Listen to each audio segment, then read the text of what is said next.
Our verse for today is in Jude chapter 1, verse 17 to 25.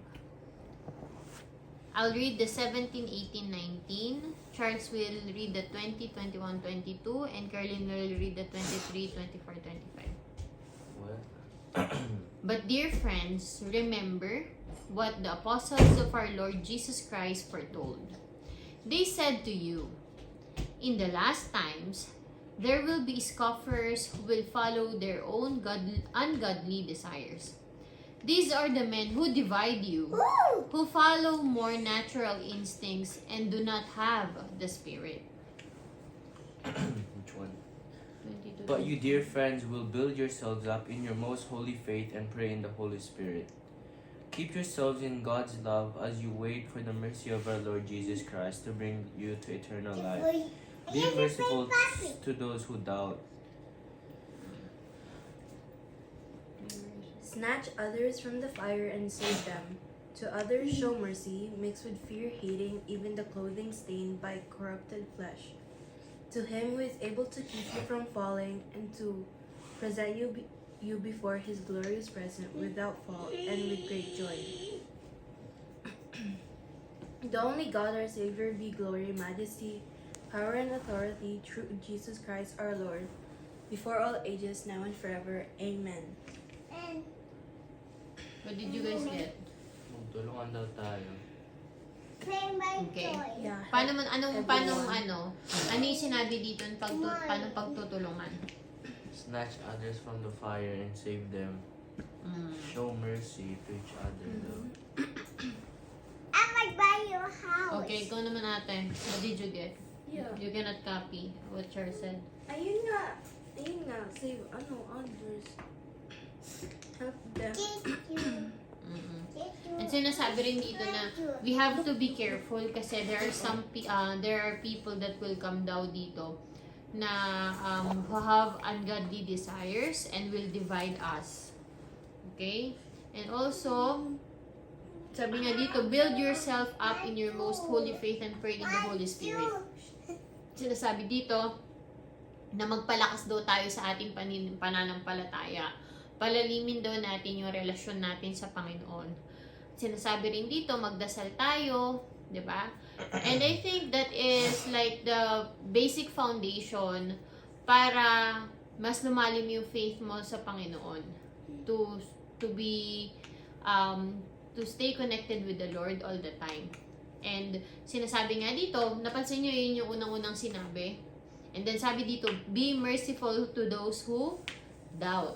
So if you have the foundation already ng Christianity or yung faith mo kay Lord, then don't forget to be merciful as well to those who doubt, to those who are in need of the word as well.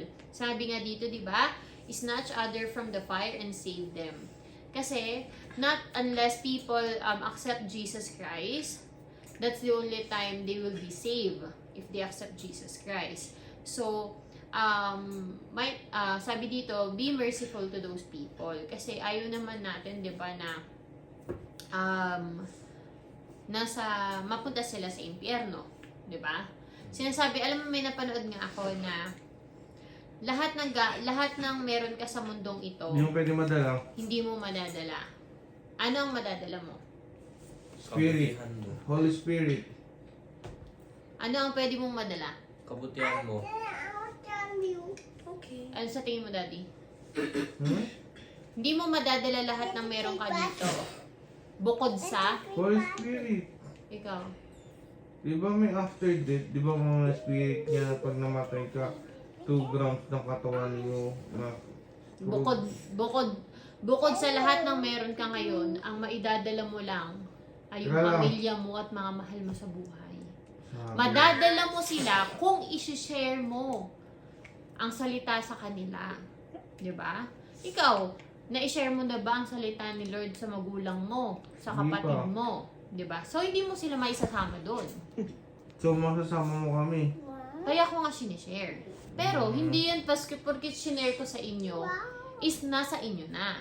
Tinatanggap yan. Sabi ko nga, ang basic foundation ng faith kay Lord is kung may relasyon ka sa Panginoon. Do you have a relationship with the Lord?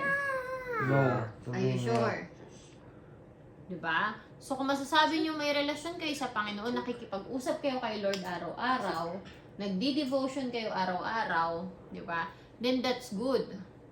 So, dapat ma-share ninyo yung salita ni Lord sa mga taong nasa paligid ninyo para maisama nyo sila doon. Naintindihan? Yeah.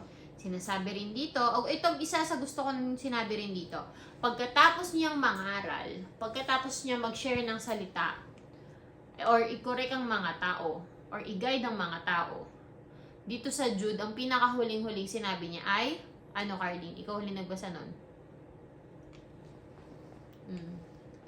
To the only God our Savior be glory, majesty, power, and authority through Jesus Christ our Lord before all ages, now and forever. Amen. Ano ibig sabihin nun?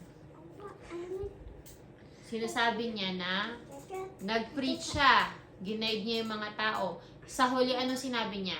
Yeah. Lahat ng glory ay para sa Panginoon. Kasi minsan pag nag-preach ka, ay ang galing naman nito, ay parang ganun. Pero gusto Ginaid ka niya, ni Lord. sinabi niya na lahat ng sinabi ko, ang si Lord lang ang maitataas. Diba? So, tatandaan ninyo then that when you build your relationship with the Lord, grow in your faith with the Lord, tapos you share your faith with other people, ang naitataas nyo at wag nyong kakalimutan na dapat nyong itinataas ay Si Lord. si Lord. Okay? Like I said, what we